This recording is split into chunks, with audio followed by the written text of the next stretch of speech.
നമസ്കാരം.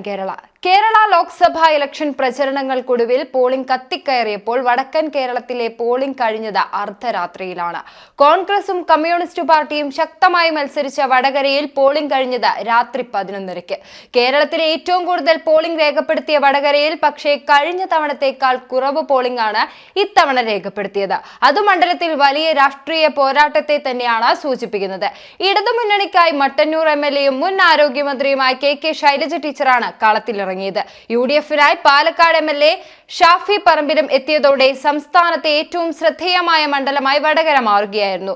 CR Praful കൃഷ്ണയായിരുന്നു NDA സ്ഥാനാർത്ഥി. പ്രചരണം വാശിയേറിയിട്ടും പോളിംഗ് ശതമാനത്തിൽ ഇടിവ് പ്രകടമായതോടെ വടകര ഞെട്ടിച്ചിരിക്കുകയാണ്. പ്രചരണ ചൂട് കണ്ടാൽ ഇത്തവണ 80% മുകളിൽ പോളിംഗ് അനായാസം രേഖപ്പെടുത്തേണ്ടിയിരുന്ന മണ്ഡലം തന്നെയായിരുന്നു വടകര. 2004-ൽ 75.83%, 2009-ൽ 80.40%, 2014-ൽ 81.37%, 2019-ൽ 82.67% പോളിംഗ് രേഖപ്പെടുത്തിയ വടകര 85% വോട്ടിംഗിൽ എത്തുമെന്നാണ് ഇത്തവണ കരുതിയിരുന്നത്. എന്നാൽ 2024-ൽ 77.6% വോട്ടർമാർ മാത്രമേ വടകര ലോക്സഭാ മണ്ഡലത്തിൽ സമ്മതിദാനാവകാശം വിനിയോഗിച്ചുള്ളൂ.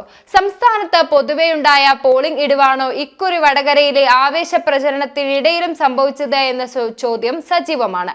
2004-ൽ 75.83% പോളിംഗ് കണ്ടപ്പോൾ LDFന്റെ P. സതീദേവി 1,30,589 വോട്ടുകളുടെ ഭൂരിപക്ഷത്തിൽ വിജയിച്ചിരുന്നു. 80.40 പോളിംഗ് ഉണ്ടായ 2009-ൽ UDFന്റെ മുല്ലപ്പള്ളി രാമചന്ദ്രൻ 56,186 വോട്ടുകളുടെ ഭൂരിപക്ഷത്തിനായിരുന്നു ജയിച്ചത്. 2014-ൽ ലോക്സഭാ തെരഞ്ഞെടുപ്പിൽ 81.37% വോട്ടുകൾ പിറന്നപ്പോൾ 3,306 വോട്ടുകളുടെ ഭൂരിപക്ഷം മാത്രമായിരുന്നു UDFന്റെ മുല്ലപ്പള്ളി രാമചന്ദ്രൻ ഉണ്ടായിരുന്നത്.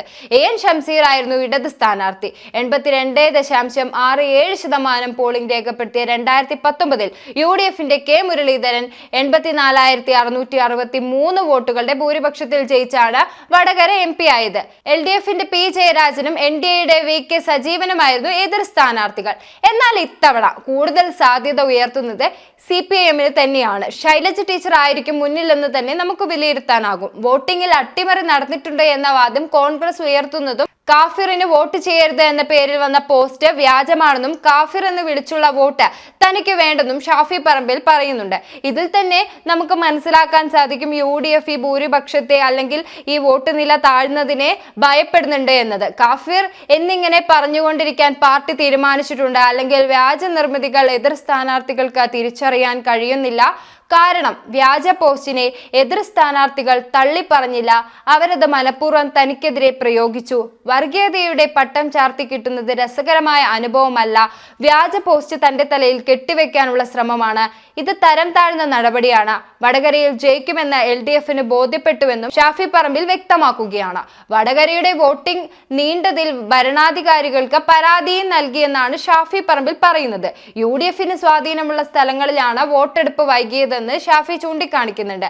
ഇതൊരു അട്ടിമറിക്ക് സാധ്യതയാണെന്നും UDF ഭയപ്പെടുന്നുണ്ടെന്ന് തന്നെ നമുക്ക് വിലയിരുത്താൻ സാധിക്കും.